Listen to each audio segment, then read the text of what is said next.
Hello and welcome to the More Cheese Less Whiskers podcast.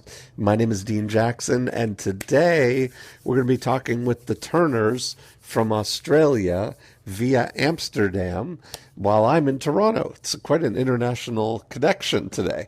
And the Turners are nutritionists that work with people in helping them build custom nutrition plans. And we talked a lot about the whole of the business, about the different ways that they end up helping people, the ways that they end up finding people to help. And we really had a great discussion about both the front end of finding new people, using the Profit Activator 2 element to get people to raise their hands.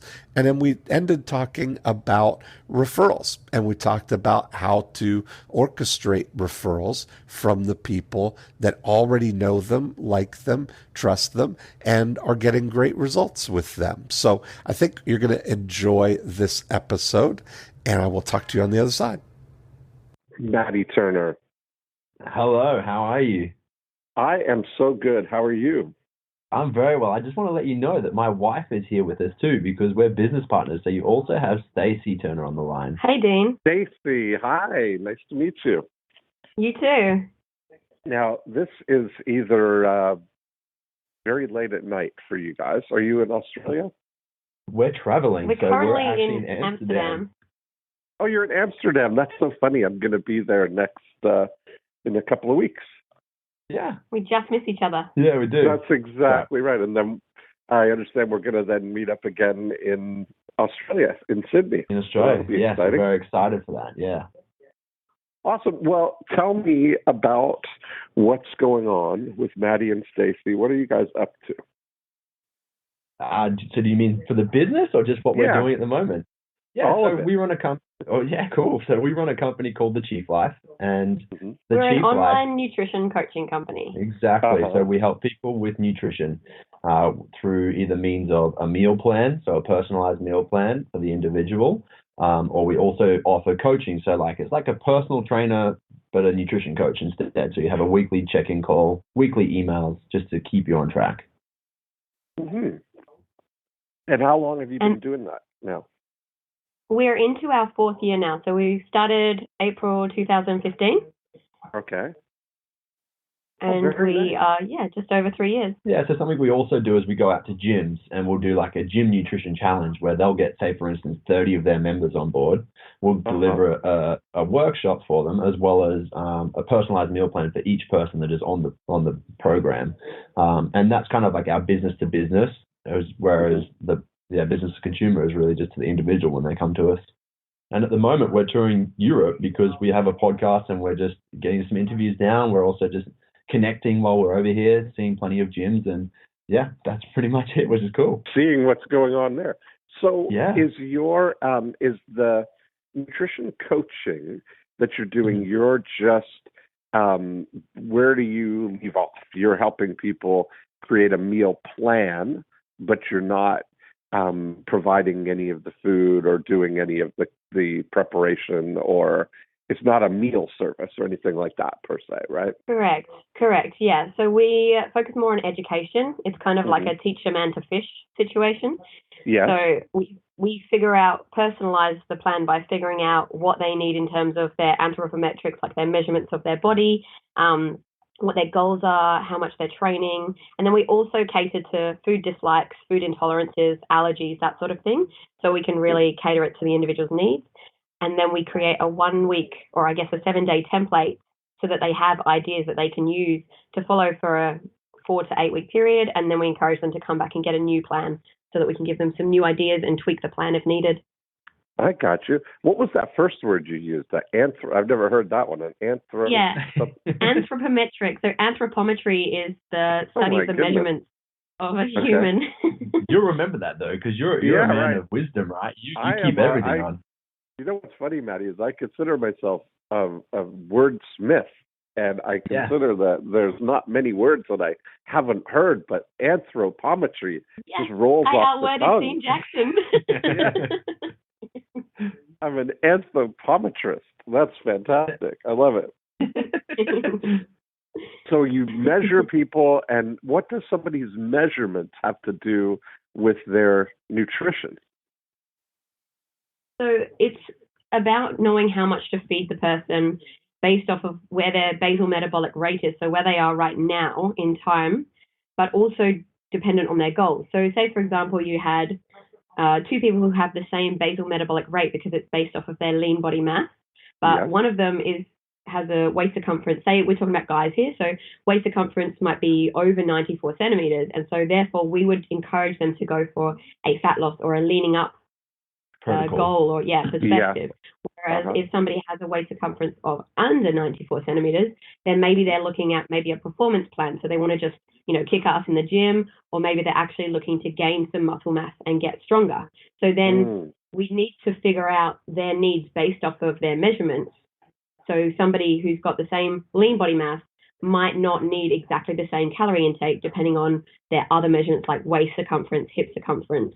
Body mass index is one of those things we don't really use too much because really, strong people can be considered obese on that metric. The other thing is that people come to us because they might want to have a six-pack, but we're more so focused on the health side of things. Like, we want to get you as healthy as possible. And some people might say, hey, I want to gain muscle right now, but their waist measurement might be over that 94 centimeters for a guy. And so it's like, hey, for you to actually gain muscle, you need to lose body fat first before we can start to increase your muscles, lean muscle.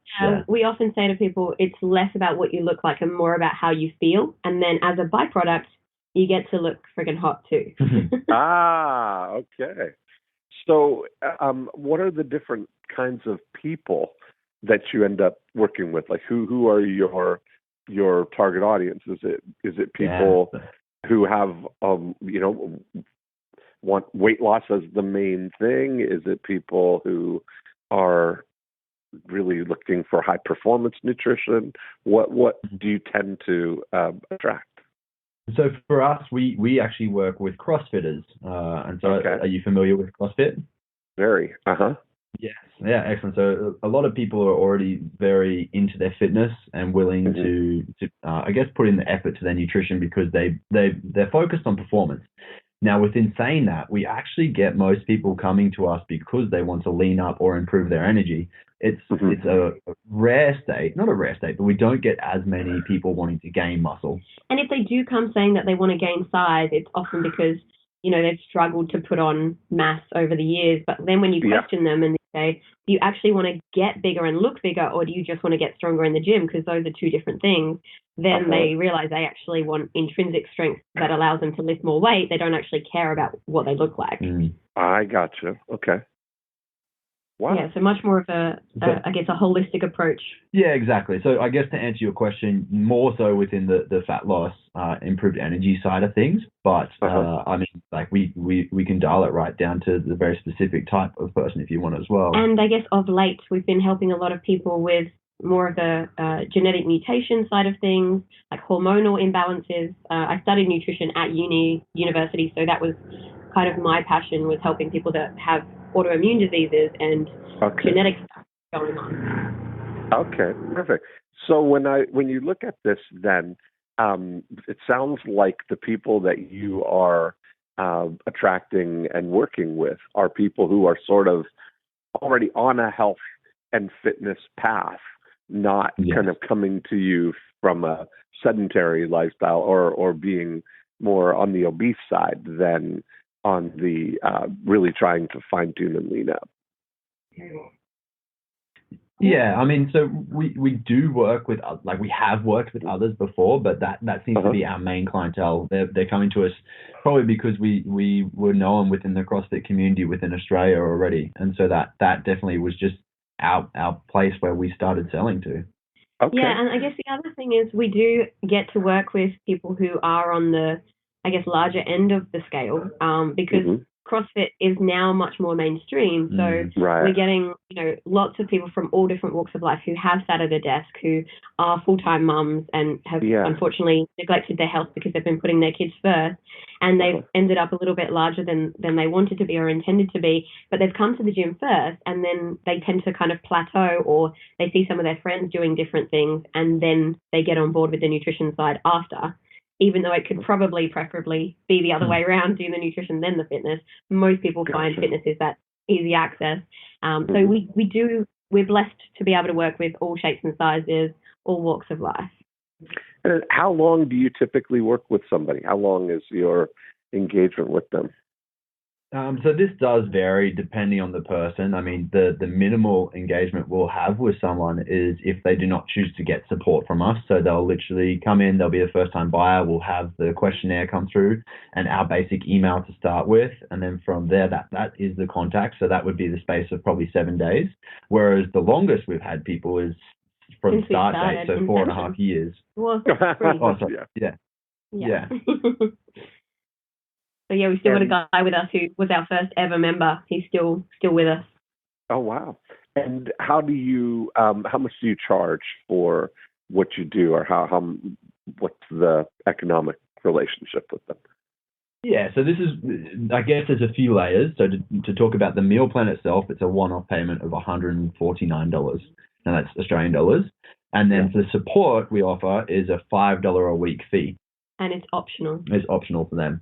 Now, going on to nutrition coaching, there's 2 levels, which is an email support only. We're about to drop that. But so it was $30 a week only. And so that was a minimum of 13 weeks.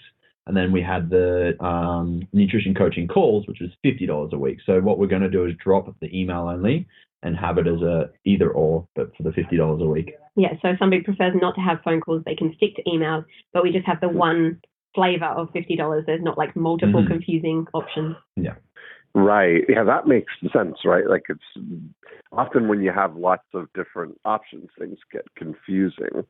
And so when you're looking at that thing that somebody's going to pay $50 a week for just an ongoing program, and how long would you think people will stay with a program like that? Would they do a 13-week program, or we've always seen at least 13 weeks. Like we do have people stay on top of that, like from further than that. But that's just the video program for education that we've created for them is over 13 weeks. So they get that weekly check-in call. But we often find like we've got people who have stayed with us since we started that probably a year and a half ago even. So yeah. And we found that 3 months was kind of the minimum period that is required to help people solidify change. And then they can spread their wings and kind of go off and do it on their own without us after that.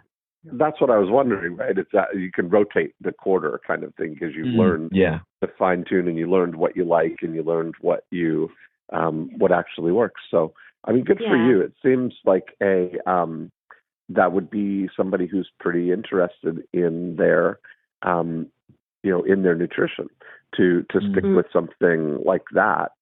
Education, I mean, without that, it's not preparation, and it's not any of the food, just the education about the food selection. What would be kind of the outcome that they would experience in that 90 days? Because I always ask people, like, if somebody would just get out of your way and let you help them for 90 days, what's the outcome? What's the result that they're experiencing, or that you could get for them? Yeah, absolutely. So depending on whether they're looking to lean up or gain muscle, we tend to see both happen anyway. But if somebody's looking to lean up a fair bit, then they'll drop a fair bit of mass from following the plan or the program along with the education. We also see sleep improvement, we see skin improve, we see energy improve, we see mood improve. So people who are going through sort of anxiety and depression, which is a normal human emotion, but we often see that it can become quite chronic, especially in today's world with everything that's going on around people. So we see, that energy uplifts, that mood uplifts. I think the confidence in the person uplifts as well. But I mean, within that period of time, so 13 weeks, we can tend to see people drop like 5 kilos in 4 weeks, depending on the person. Like this is a big, how long is a piece of string? Yeah, exactly. I'm embarrassed to say that even as an American, I don't know how many pounds 5 kilos is. What 5 kilos is about, I think it's close on 11 pounds. So okay. 2.2 so about kilos. 2 pounds. Okay, per kilos. All right. Yes, yeah. And so what the whole goal of the nutrition coaching, that 13 weeks, is to take them through a meal plan that helps them achieve their goals, as well as giving them the education to be able to move forward without us if they wanted to. And with a more flexible approach. Mm-hmm. Yeah. Okay. And so when I look at this, part of the thing that I'm thinking, I was listening to you talking about the different outcomes. So I'm always looking for like how to articulate something. Like when you're talking about, because somebody who's looking for energy, that's one thing. Sleep is another thing that is a really good outcome for people, and that they would be happy to have, even if it was just, I'm thinking about the different approaches here of selecting some different target audiences or messaging to attract those people, right? So how do you get clients now? How does that work? So our biggest platforms is through social media, or Facebook and Instagram. They're definitely our biggest, as well as word of mouth. So we create recipe videos that we film in our own kitchen to kind of show that it can be done in a real person's place. Yeah, and so delivering a heap of content. We also run a podcast, and we also like when we go to a gym, it's almost like you infiltrate a gym, which is weird to say, but like you'll do a gym workshop with maybe 30 people, and the gym might have 100 people. So 6 weeks later, when they all finish and they feel awesome amazing, results, we start to see this flood of people from that gym come through. Because everybody's talking about what are you doing? You look great. I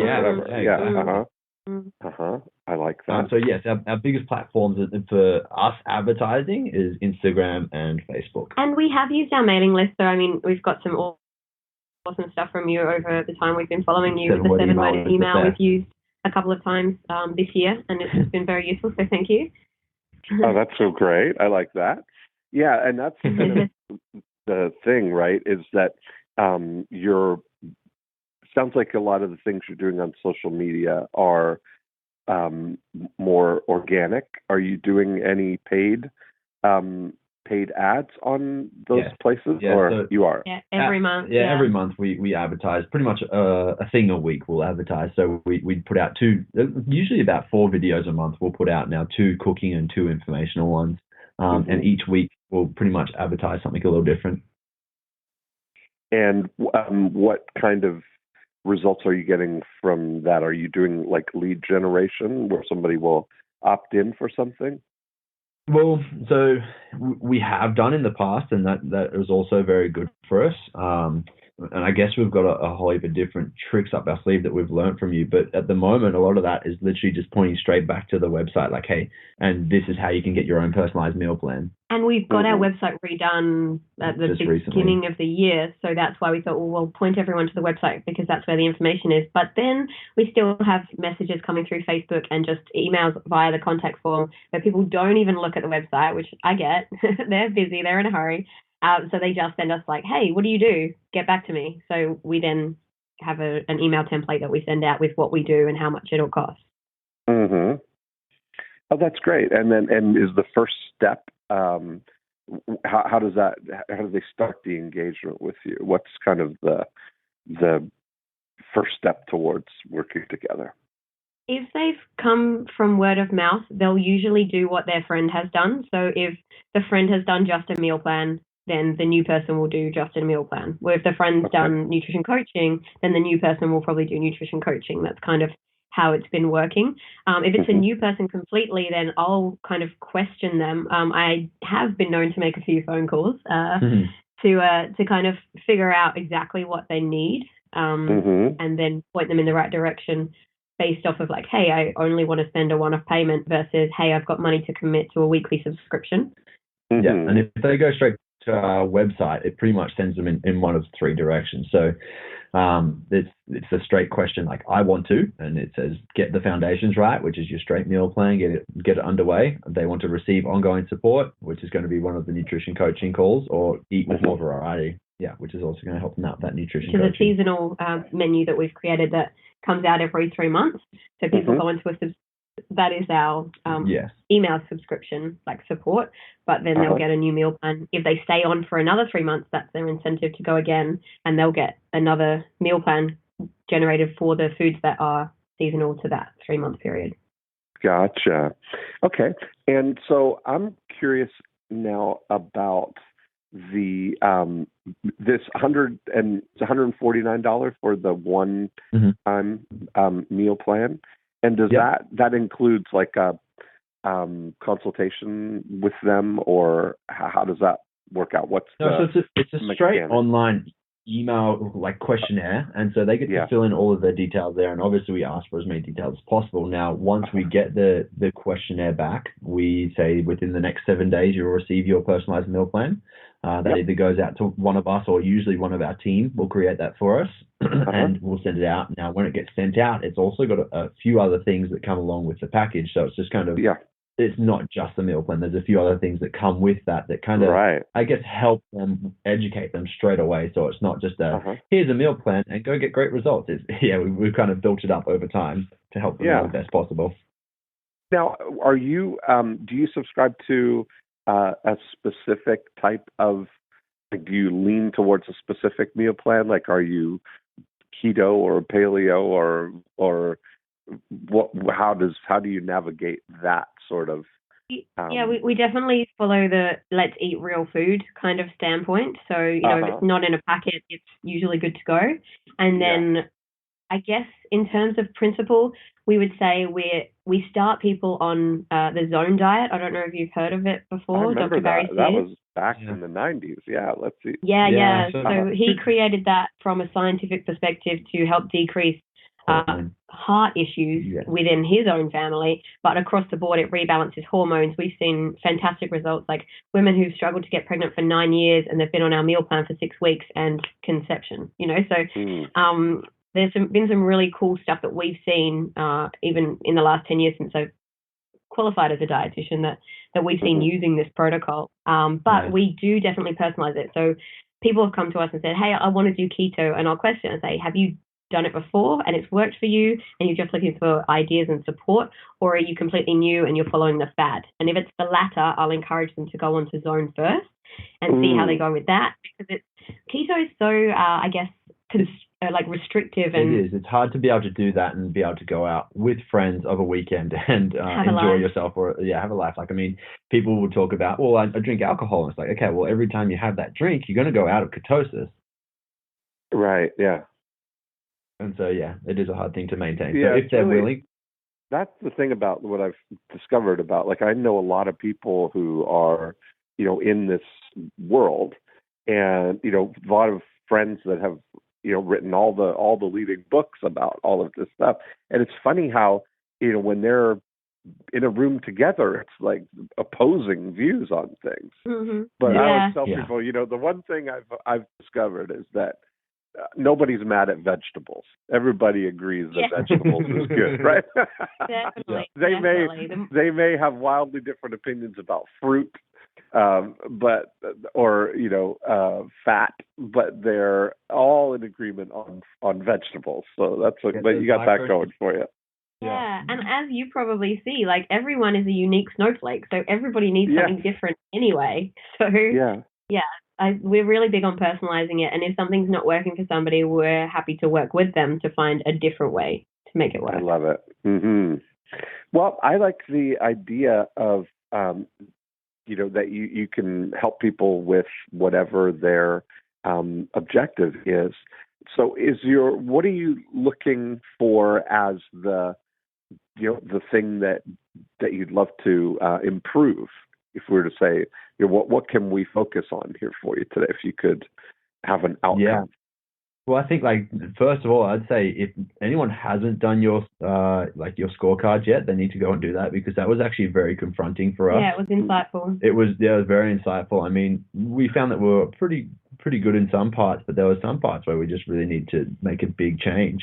So I tell you, one of the biggest things, because we've grown quite organically since we started. Like, we've seen that it's just been going and going and going, and now it feels like we've got to this point where we want it to keep growing, but we're not sure the next step to take. Yeah, exactly. So I mean, the big things I think we need help with is around actual marketing and getting marketing results, but also like lifetime value of a person. So I mean, the things that really stumped us was make an irresistible first offer. Like, we offer them a package, but we don't really offer them like a special incentive to be on the package. It's like, hey, we think our product's amazing. Yeah, that's a good and we package. know it works. So if you want to come and do it, come do it. Yeah, so it's like, okay, maybe we need to work at that point. The other thing was actually figuring out like the lifetime cost of a member. But then also referrals. So one of the questions that came up was, can you just like lead generation, can you just get people like a vending machine kind of coming through? And I guess we can't. Like, hoping that they come to us. We're not going out there and actually getting them. Yeah, I get it. So that's where I was asking about the way that you do the social media stuff and the ads that you're doing, because what it sounds like is that you're really strong in Profit Activator 3, which is the education part, where you're doing these videos where you're showing people, you're demonstrating things, you're educating everybody. And then, but in Profit Activator 2, which is about getting people to raise their hand, getting new people, turning invisible prospects into visible prospects, that sounds like where you could use some a more magnetic approach kind of thing. Right. Yeah. I agree. Now, part of that, do you have a book, or do you have a any kind of a lead offer that you use to get people to? We do have, we've got a few variations. So we've got a consumer guide that we created. We've also got a quiz that we get people to do. So I mean, that's on our front page, where they can go through and they can do the quiz to kind of give them some answers. Nutrition. And Matty has created lead gen, like landing pages for these things, but I think we need, speaking to you now, I'm like, we need to be putting them onto our social platforms so that people can see them. The thing is that's what I'm saying. Like, I got the impression that the advertising that you're doing on social media, the paid advertising, sounds like what you're doing is paying to send traffic to the existing thing that you're doing. Like, just to get more people to see what you're doing, not specifically outreach to offer something to get people to raise their hand, right? Yeah. So, right. Okay. So one of the things that when we look at this, it's kind of like the front half of the before unit, where we're looking on the first two profit activators of selecting a specific target audience and then thinking, what's the thing that's going to be so compelling that that person would choose to leave their name and their email address for them to get that. And now they're into your Profit Activator 3, where they're getting all the ongoing education and all of the things that you're already doing and doing well, because it sounds like you really embrace social media and you've got a nice rhythm to that. So it's about separating, or I call it separating the compelling from the convincing. And so what I mean by that is that we look at it that the money that we're spending on the advertising, the only measurement that we're using for that right now is how many people did we get to become visible prospects, right? So that means that we have their name and their email address as a minimum so that we can continue to reach out to them or engage them in a dialogue. right? So do you know, would you say that you have a predictable vending machine for that, where you could say, I want to get people that we can spend this much money and get people to opt in for whatever that fixed cost is, like whether it's some dollar amount? I feel like when we do put up a sponsored landing page for the consumer guide or for the quiz, that we do get we definitely do. An influx of people. I guess it's not I couldn't say, hey, I'm going to spend this much and get 200 people. I couldn't tell you those exact numbers. That's my point, right? Because a lot of this, it's all driven by the metrics, right? Like you've got to know. So when I look at it, that so right now I run different campaigns, but what I look for is if I'm doing, we have 3 ongoing campaigns that we do. One of them is for my, on the real estate side, we have a book called Listing Agent Lifestyle, and that's a lead generation book that I use to get in conversation with real estate agents. And so I look to get opt-ins for that at about the $3 range. So I know that I can go specifically to them, and that every time I spend $3, I can get somebody to leave their name and their email address, or I can get 1,000 new subscribers for, $2,500 or $3,500, somewhere in that range. And that I know that 1,000 people over the next 12 months, 24 months will turn into a multiple of all of that, because I'm strongest in Profit Activator 3, with podcasts and weekly emails, and always leading to the next step, right? Every email that I send out has our super signature in it. So it's always driving the engagement with people, so that when they're ready, they take the next step, But it starts with growing that list in a controlled way. So do you have a sense of how much it might cost you right now for a new subscriber? The hard thing is, because we haven't actually, the way that we've set it out more, so like you said, we're paying to show people where to go rather than how to get them. We've got our clicks per pay per click is down really low. I think we pay maybe between 3 to 7 cents per click. It's really quite cheap for us. On Facebook and Instagram. Yes, yeah. And then so when I look at, I'm just looking at our lead pages right now, and for our consumer guide, we've got a 60% opt-in rate for people who have seen it so far.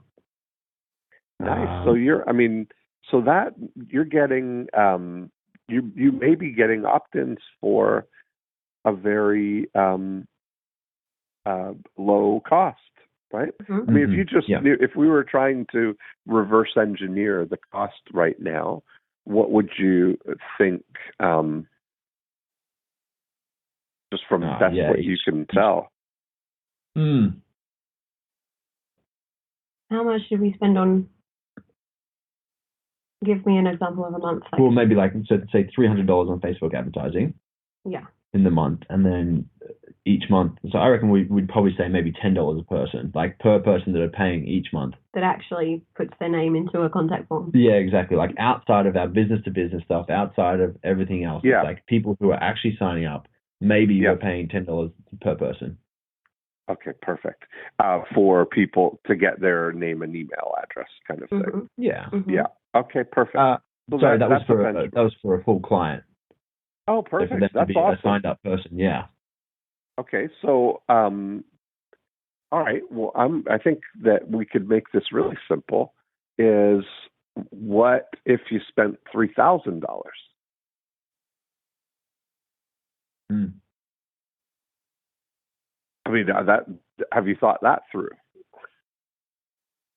Not really. Like we definitely have increased it and dropped it back down. Like we definitely did at one point. If you look at it, that it's like, and it's so funny and it's innocent in a way, right? Like so many times people say, well, we have an advertising budget of, we spend $300 a month, and they just consistently do that, which is a smart thing. That it's an important thing to people talk about, your maximum spend on ads and stuff, but I think it's equally as important to have a minimum spend, that you're kind of minimally committed to spending $10 a day on your ads, and but then it's often kind of it's funny to see that sometimes we just don't make that connection that, well, what would happen? What if we spent $3,000 a day or a month instead of $300? Especially if you've got something that's working. Yeah. Now, say for I guess to really clarify it, could we, for instance, would it work to say do a cooking demonstration video like we always do, and something that gets a lot of views, and then send it to our whole health handbook instead, which is our consumer guide? Would it be better to send them to that to collect the information rather than sending them straight to our website where they can then purchase? Well, I think, here's the thing. If you're getting people for $10, that sounds like, and the minimum spend is kind of $149 is what they're buying on that $10 thing, at least, right? At the initial sale, that I would say it makes the most sense to spend as much as you can on that. Driving more people there. Have you experimented with turning up the volume on that? We did, and we actually didn't see a great increase. So we literally doubled it. I think we doubled it for 2 months. Now the hard thing is, because I let go of this side of things. I was doing this, and then I passed it off to one of our employees now. He's videographer, and then he does this as well. So I don't have the exact numbers on it, but we actually increased it. It was close in the start of the year, and we didn't really see a massive increase in sales go up. Okay. But the push was education, not data collection. Yeah. Yeah. And part of the thing is, what I would look at too is the connecting of everything. Like, are you making those numbers? Are you kind of reverse engineering these numbers that we spent $300 and we got 30 new clients, and so we'll divide that into the 10 to get $10.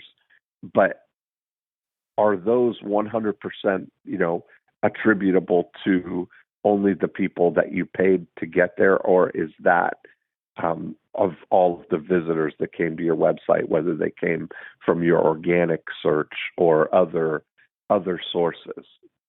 Yeah, it would include the organic stuff as well. Okay, and I feel that's where we're going right there. Yeah, like building trust over time. So I got because I guess with nutrition, like mindset is a barrier to entry, or people not being ready in themselves. Yeah. So I guess we do need to have part that. of it right there. Then is that's a different scenario where you're saying, because you can't. Yeah, that's why spending more money doesn't one-to-one increase the revenue, because you were blending all of that. What I was thinking that you were saying was, we spend $300 to drive people to this site, and we track what happens, and that money turns into 30 new clients that come from the paid. So if you're blending, if it's everybody, all the traffic from all the sources that come to your website, that makes sense. So what we need to focus on is to have a more predictable way to attribute the result that the paid advertising is getting. And so that's why I always focus on the easiest thing first, which is to compel somebody to leave their name and their email address to get a book or something that they can opt in for. And that way we know that, if you were spending $300 and you were able to get 100 new subscribers from that $300, that would be something that would be a measurable result that we could then track that group through the through the next 12 months kind of thing and see what happens. Yeah. Absolutely. Yeah. I think we need to go back to using the consumer guide as our click through. Oh, yeah, definitely. Yeah. Mm-hmm. And then is there what's the title of your consumer guide? The Whole Health Handbook. The Whole Health Handbook. Okay. And the subtitle is Your Complete Guide to Eating Smarter, Better, and Healthier. Oh, perfect. Okay. And so the interesting thing that I might look at is so much of using a book as a lead generator is the title, right? Is having it speak exactly to the audience. So one of the things that you can do is target specific things. Like if you were saying energy is one thing that people really want, then having a book or a report or a download that was speaking to the energy. We did an episode with Yuri Elkane, who wrote a book called The All Day Energy Diet, and that's a great title, right, for somebody who that's what they want. So to be able to get in front of them and have them opt in for that, you now know something about what somebody was attracted by. Same thing if you did that with fat loss or with sleep. Yeah. So the guide to better sleep through your nutrition. Yes, exactly. So you kind of matching those, because all we want to do is start the conversation where somebody is indicating what they are, So that way you can, that way when you start engaging with people by email, you've got the chance to speak about exactly what they're most interested in. Mm-hmm. And then a program that's specifically, outcome based like that. Like when you look at, you rank the desires that people would have when they come to you. If it were, would the most popular thing be weight loss, or would it be energy, or definitely weight loss? Okay. But that's what they perceive as their focus. But then when you present them with other options or outcomes, then they're like, oh, yeah, that's actually what I want. But superficially, they think they want to lose weight. But then when you say, okay, but is it that, or do you actually want to improve your health? And then they're like, And it all fits, It's an interesting thing where this whole health handbook, it might be an interesting approach to have a whole health scorecard where somebody can, just like the way you guys went through the Profit Activator score, where you're indicating people, what they're, you get a sense of where they're sitting at. So that's very interesting, because we do this with all of our members through something that we call the 7 pillars checklist. And the 7 pillars is these 7 things that we think you need to actually be focusing on if you want to be seeing your results. And it definitely can tie in with the book to some extent. But I mean, yeah. You just made us realize that we're not offering it to everyone. We're only offering it to people who've come on board and are paying for our services already. Right. But I guess right. it makes sense to make it into a quiz that people could do so they can see where we can help them. Right. And a scorecard, just the language of it, compared to the, quiz versus a scorecard. A scorecard feels like there's something now that I'm setting a baseline score, but I can improve in this, Yeah. Whereas a quiz feels like it's testing my knowledge of something. Yeah. As opposed to my outcome of it. And the the interesting thing, there's, I'll put a link in the show notes about this, but Dan Sullivan has a great book about scorecards that is, it explains the psychology about how the scorecard that we use is, like when you look at the Profit Activator score.com, the thing about it is each of the 8 points is one of our 8 profit activators, and the score that you give is the score where you are now, but then also right beside it you put the score where you want to be, right? So your aspiration there. So if you looked at it, what are the 7? Let's just talk about a couple or 3 of the 7 pillars that you talk about. Yeah, so nutrition, sleep, exercise are the first 3 that come up. Okay. So when you're saying this, like nutrition, sleep, and exercise, that if you look at it, that if somebody were giving themselves a score on each of these, and of course the way the scorecard works is you're just using statements that would resonate with where the one that fits the best.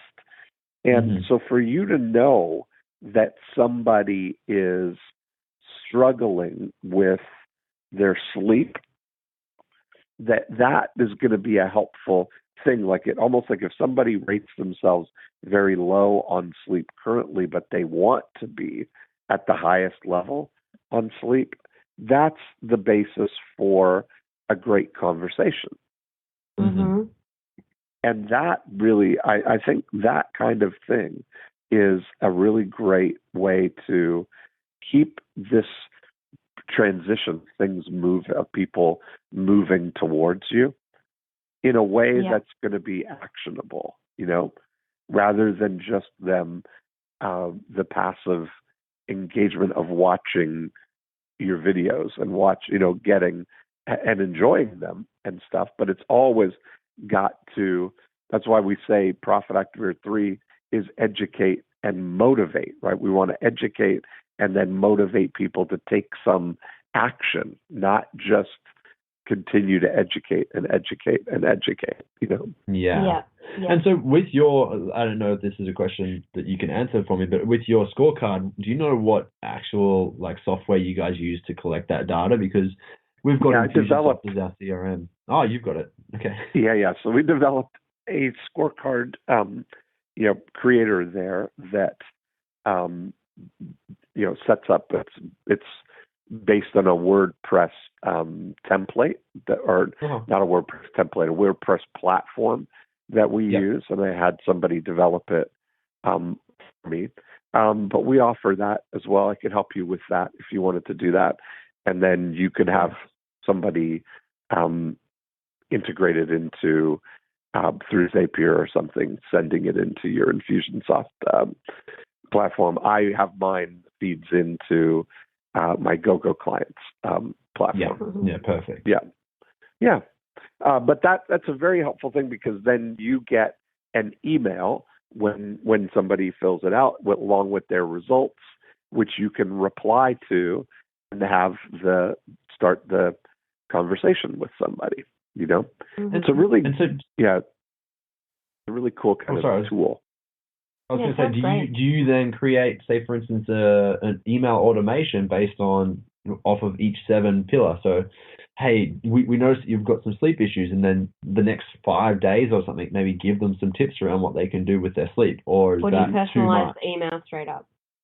Yeah, we just use the email as an engagement, right? So yeah, it doesn't then trigger some sleep automations.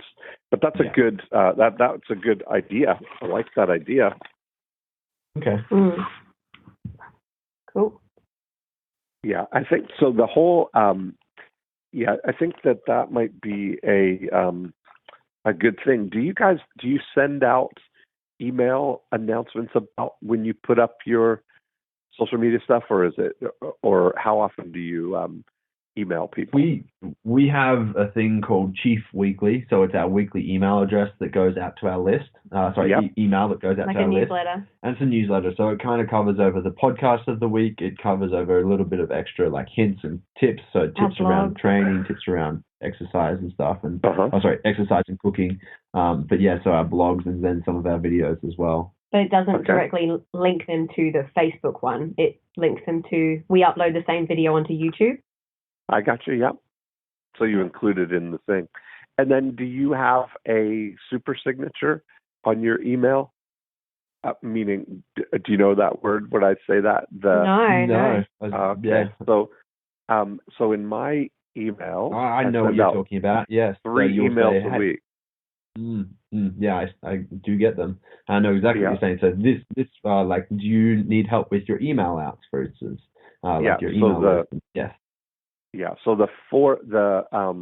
every email that goes out, and we send out 3 emails a week. The emails all end with my super signature that says, plus, whenever you're ready, here are 4 ways I can help you hatch some evil schemes for your business.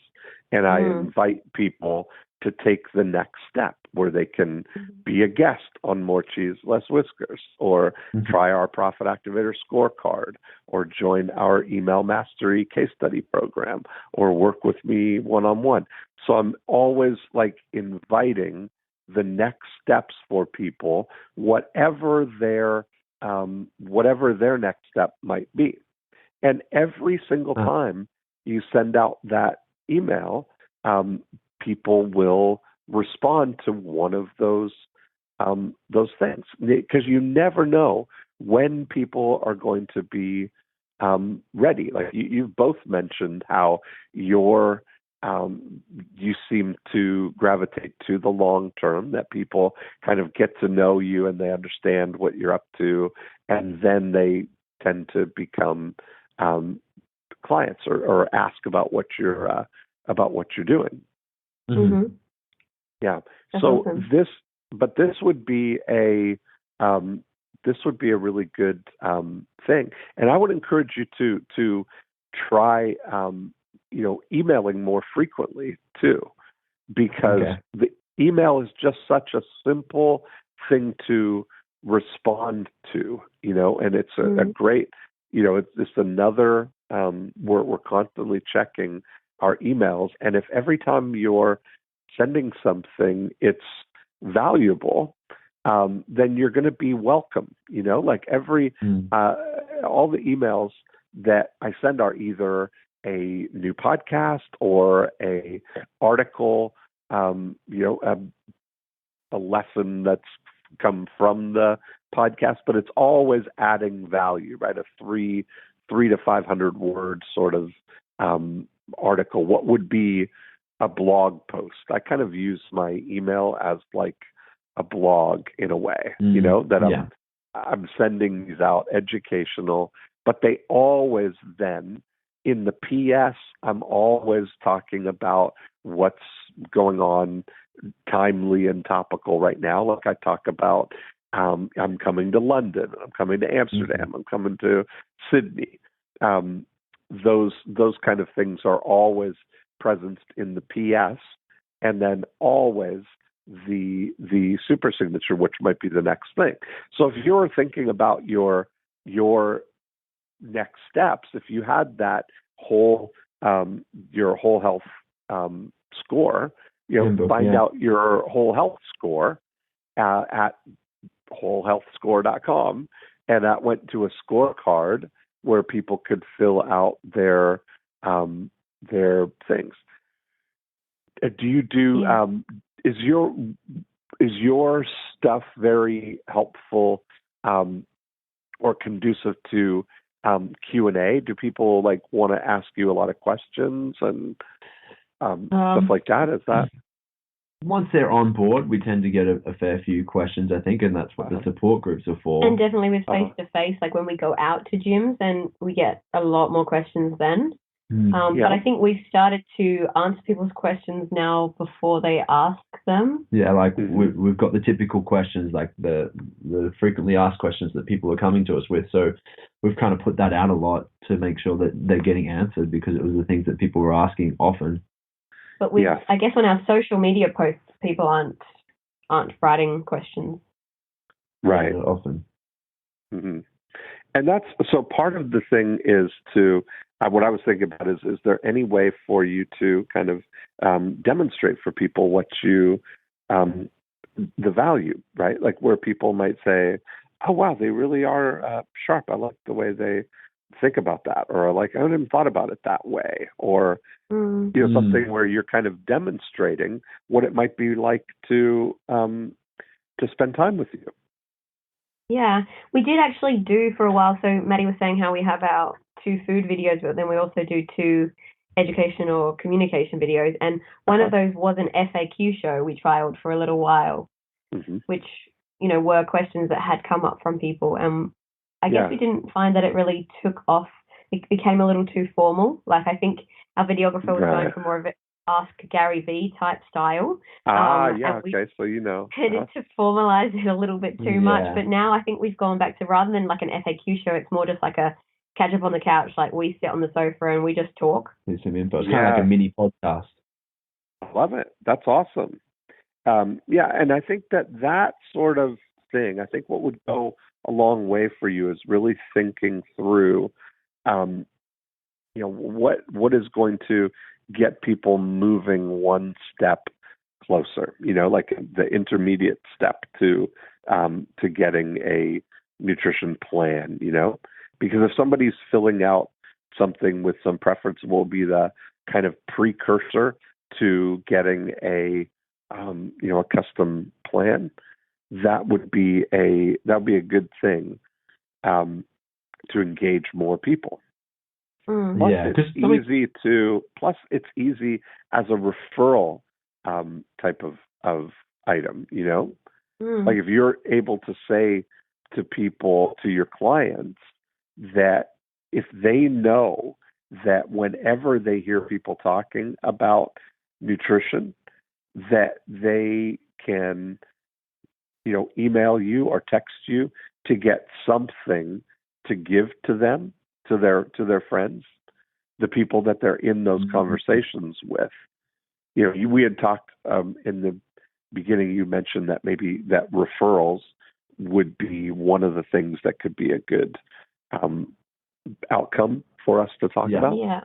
Yeah, because we tried the cash incentive, and we had a few people, but it didn't go as well as we hoped. The other thing we do, we offer email support. So every day, once someone signs up for a meal plan for the first 30 days, we'll send them an email. And in the first week, I think we say, in 3 weeks' time, we're going to ask you for a referral because we know you're going to be feeling amazing. And then 3 weeks later, we ask them for the referral, and we give them a discount code as an incentive for the friend. And it has just never. I think it's been used once. Yeah, but we get a lot of word of mouth, so it's kind of one of the tough things. But this scorecard idea could work because then they'll have something. Here's the thing, though, where this is often where it's something that is counterintuitive and counterproductive. That often people think that we need to incentivize referrals, right? That and the underlying belief in that then is that they are doing you a favor, right?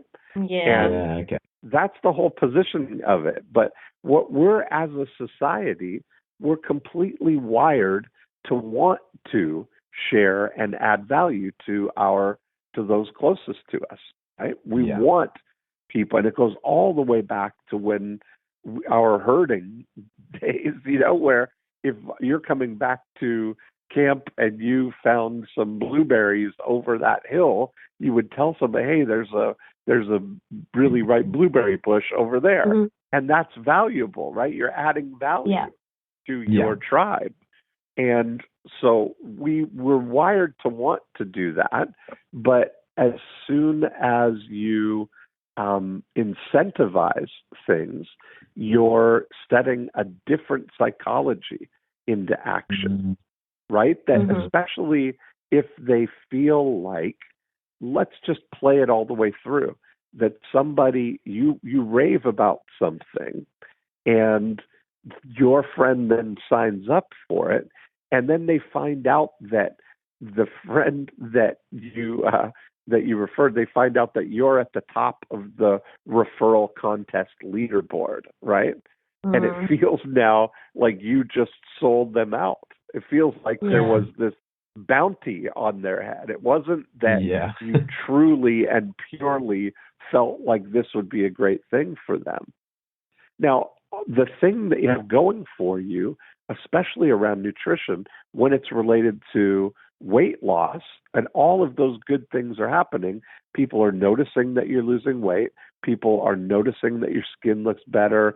You have more energy. You're more focused. At some point over the 3 weeks, people are going to say that to them. And if you were to incentivize, not incentivize, to encourage them that if they hear someone talking about this, talking about how great you look, or when you hear someone saying how great you look or how much weight you've lost, feel free to give me a call or text me, and I'll give you a copy of our book to give to them. Right? Okay. Where now you're saying that they get to look like they are offering something of value that other people, that is giving, not something that is you're not trying to turn them into a salesperson for you. That makes a lot of sense. It does, and that language right there, right? Like if you're presencing among your community, the people who are paying you, especially your current and existing clients, if you are to use that language around it, like, just a quick note in case you hear someone talking about some high probability conversation, right, that they're likely to be in. It could be around energy or sleep or losing weight or coming into bikini season or going on vacation or diabetes or anything. There's so many conversations that can be nutrition related. In order for a referral to take place, we have to make sure that 3 things happen. They have to notice that the conversation is about nutrition or about something related to that. They have to think about you, and then they have to introduce you to the person that they were having that conversation with. And those conversations are happening far more than you ever know about. Yeah, definitely. And so that's the real goal, is to try and encourage those people to reach out to you when they're having those conversations so that they can help out their friend. Right? If somebody's talking about being low energy and you've got this, the 7-step energy checklist or something that you could give them, to give to people, that's a much more organic kind of way that you can orchestrate referrals. Yeah. Yeah. That's awesome. Yeah, it's beautiful. It's a lot smarter. Well, and you know what? I mean, we're going to spend some time in Sydney together. I know you're coming to the Breakthrough Blueprint, and so we'll spend some time over the 3 days, really orchestrating your sort of 12-month referral plan because it sounds like you've got really loyal clients, happy clients, people that you're really able to help. If we just engage the conversations that they're already having, that's going to be a big source of growth for you. Okay. Yeah. No, I'm excited for that. Yeah, that sounds really good. Yeah. So what's your summary so far? It's flown by. We've been talking for an hour. Yeah, that's gone super quick. So crazy.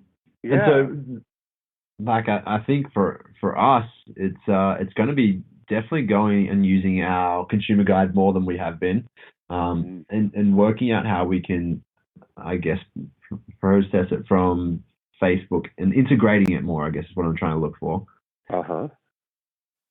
Also, we'll definitely be changing around the wording with our referral list straight away, because that's something that goes out to every single new member. So that's something that we'd like to definitely adjust. And even if we just did a one-off broadcast right now and said hey, about the conversations, if you've been having these conversations, that's definitely something we can. I think the other thing that I do, bring it in the present, right? Like I think you said that you send an email to tell people, hey, in 3 weeks we're going to ask you for a referral. Yes. Maybe you get. It's almost nice to reframe that as you get to kind of predict their future. You start to say, what you're going to notice is that within a week or 2 weeks from now, people are going to start noticing how great your skin looks, or how it looks like you are losing weight. If you hear someone talking about that, give me a call or text us, and we'll get you a copy of our book to give to them. Yeah, I like that. That's cool. Just so much more. Everybody feels good about giving something to their friends rather than trying to convince their friends to give you money or do something, right? Yeah, and so with that, is it best because you said then get in touch with me when you have that conversation and I'll give you a book to give to them, or is it better if we can obtain their contact details or have them contact us directly? Should we say, give your friend our email? No, see, here's the thing, is that you want to have your client contact you because that's the highest probability. What you don't want is them, if you say, tell them to call me, they may do that, and then you'll never know that they told them. And you'll run into them at CrossFit and they'll say, hey, did my friend John ever give you a call? No. Yeah. Oh, I tell people about you all the time. You probably hear people say that, right? We do. Yeah, we definitely. do. But so then on the other side, can we say to the friend, hey, can you send me their details? Oh, no, I guess could we then? You want to have them contact you, because if you contact me, then I'm able to say, fantastic, tell me about your friend. Yeah. Now and you're the friend saying, is the one would you like me to just, would you like me, I can just mail it right to them, or I can email it to them, or would you like to write an email that connects both of us, or how, you know what I mean? You're now kind of in this brainstorming session about the best way to help their friend get the full extent of the help that you can provide for them. And then from there, is it bad to send a link to a consumer guide, like in regards to sending them to the lead page to then sign up so they can get the lead page, or so to get the consumer guide? Or is it better for you to just send them the PDF? I think you can send them the PDF because you're going to engage in a dialogue with them now, right? Now you know who they are. It's very personal, right? This way it's like between you and your client and their friend. Yeah. Mm-hmm. That's really what it's about. We just want to encourage that it sounds like your clients are already talking about you, and they tell people about you, and they love the work that they're doing with you. But now it's a way of getting of you encouraging them to let you know the friends that they're telling about you. Yeah. Yeah. No, I like that's that. Cool. We got so much to work with. I can't wait to meet you. Do. Yeah, definitely. I've got a lot to do before I meet you in August. Yes, absolutely. Okay, guys. Well, enjoy Amsterdam. Thank you. I'm going to be there in a couple of weeks. When are you back to Australia? We've got a few more stops before we get back to Oz. So we've actually just been in Denmark, so we went to Copenhagen, and then we went across to southern Sweden, Heljarp and Malmö and Helsingborg. Yeah, and then we went up to Stockholm. Now we're in Amsterdam. Then we go to Paris, London, Manchester, and then finishing up Spain. Yeah, Mallorca, Barcelona and Madrid. And so there we go. Doing gym Imagine drop-ins that and by stuff next year. By next year, they'll have. I think they're just releasing now planes that will be able to fly from London straight to Sydney. Wow. Isn't that amazing? Cool. So think about that. Yeah, they've got the new planes that fly. They have a 25,000 kilometer range, which makes any 2 points on the Earth direct accessible. So yeah. But yeah, so we're back 5th of July to answer your original question. Love it. And then I will see you at the end of August. End of August. Yeah, I can't wait. Well, I enjoyed our conversation. Have a great rest of your trip. And I'll talk to you soon. Thank you so much, Dean. Really appreciate it. Bye, guys. And there we have it. Boy, that was a great conversation. It went very fast. I think at the end here, the big thing of realizing how people talk to their friends, the people that they're in conversation with, how important that is, that if what you're doing with them, if what you're doing with your clients is producing something that is going to spark a conversation. For instance, if you're helping people lose weight, people are going to comment on, hey, it looks like you're losing some weight. Or if you're going to help people get more energy, people are going to comment on, wow, you seem like you really have a lot of energy. If you understand that and you can plan in advance for that and then have a way to turn that conversation or that event into an opportunity to orchestrate referrals where you get introduced to the people that are having that conversation. It's really about equipping people to be prepared when they hear those conversations that you know they're going to start hearing. So lots of great conversation there. We talked a lot about scorecards, and we will see a great example of a scorecard in action. You can try our Profit Activator scorecard at profitactivatorscore.com. And when you go through that, you'll see that it will help you identify where the opportunity is for your business as it relates to the 8 profit activators. And you also see where your strength is. And you can see how this might fit for your business. So check that out at profitactivatorscore.com. And then if you'd like to continue the conversation here, go to morecheeselesswhiskers.com. You can download a copy of the More Cheese Less Whiskers book. And if you'd like, you can be a guest on the show. Just click on the Be a Guest link, and maybe we can have a conversation about your business. So that's it for this week. Have a great time, and I'll talk to you next time.